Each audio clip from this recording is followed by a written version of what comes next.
What's up, Moto family? How you doing? I need to think of a good intro, but I don't know. I don't know what to do. Man, I have so much fucking news. And I know the last video I was like, I have so much news, but this time I have so much news because I fucking broke my bike. Between the last video and this one, I broke my fucking bike. Yes, it is the bike that I'm currently sitting on. But yeah, I broke my bike.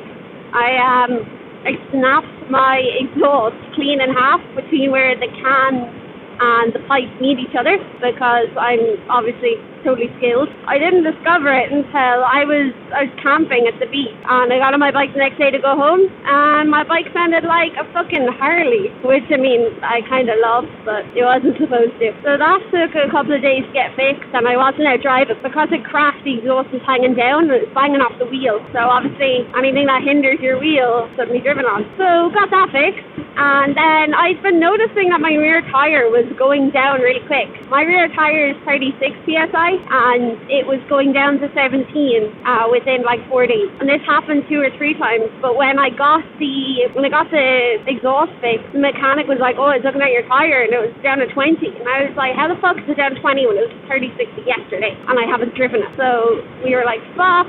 So I wasn't able to drive the bike for a few days again. I was meant to be going to a rally, and I was like, "What the fuck am I going to do without this bike?" All my friends are going, everyone's going. I wasn't just fucking sitting at home being like, "Oh, have a good time, guys." So I drove the bike home. My dad got the Oxford paddock stand, so drove the bike home, waited a day or two, took off the wheel, the rear wheel, and brought it down to the mechanic again. He took the whole thing apart, had a look at all of it, and could not figure out what was wrong with it.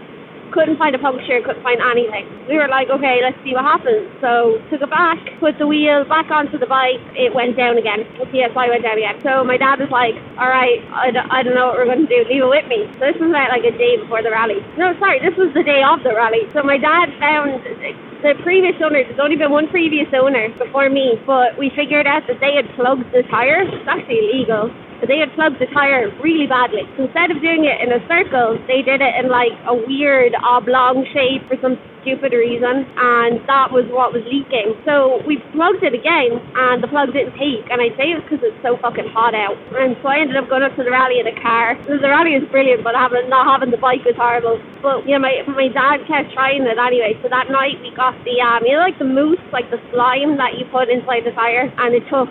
So we're all back and running again, except she's still not behaving. And I don't know, we're having a heat wave in Ireland at the moment, so I don't know, is it because of the heat or if she's still broken or what the hell is going on. So I'm going to have to keep an eye on it and see what happens. Hopefully I don't have to buy a new tire because I'm unemployed and I can't afford that shit. Other than that, my bike is beautiful, of course. Me and Koji from Motowitch Collective are heading up to Dublin to see Jacqui Furneaux.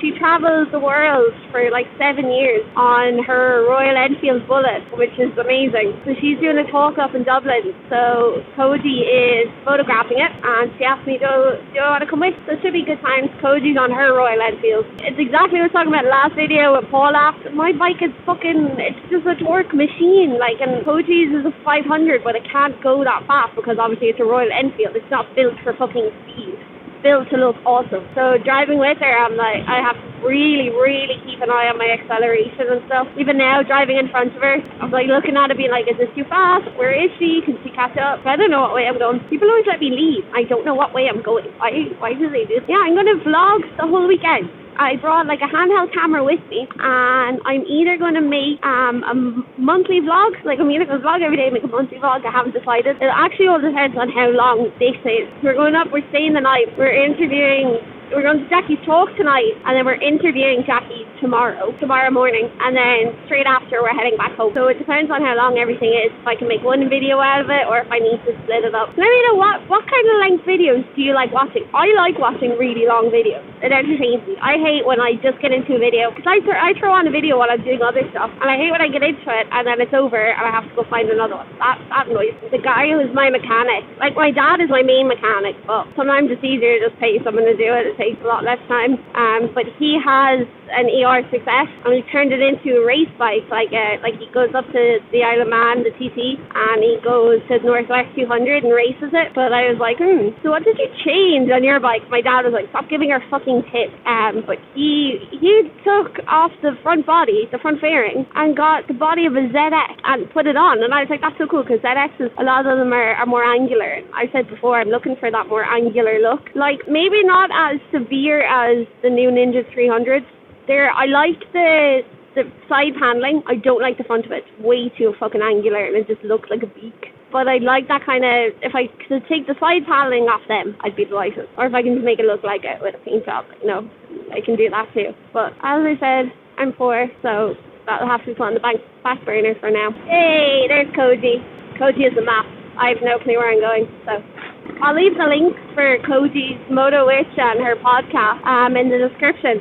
It's really cool. She interviews inspirational biker women who talk about like why they ride bikes, but also their life and their experiences and stuff as well. And she has a few interviews done already. She has like an interview with Imogen Leitonen from The Great Frog, and she has Shafnit from The Vintage Monkey, two incredible women. And she has Janelle Kaz as well, Moto Gypsy. She is trying to save endangered animals I think she's in South America. I can't remember off the top of my head now where she is, but like I said, you can just listen to the podcast and figure it out yourself. We're going to Dublin, so we have a long way to go. We're not going on the motorway because, one, they're boring, and two, I don't know if Koji likes keeping up that speed on the motorways, but we're going national roads instead. Alright, we still got a long way to go, so I'm going to say goodbye. Have a good day, everybody, and yeah, I'll film on the way back. I'm gonna vlog while we're there while she's giving the interview, but that will go into the monthly vlog, and then I'll film all about how we got on and stuff like that. Catch you on the next one, guys. I hope you enjoyed it. Like, subscribe, all that jazz, please, because it means a lot.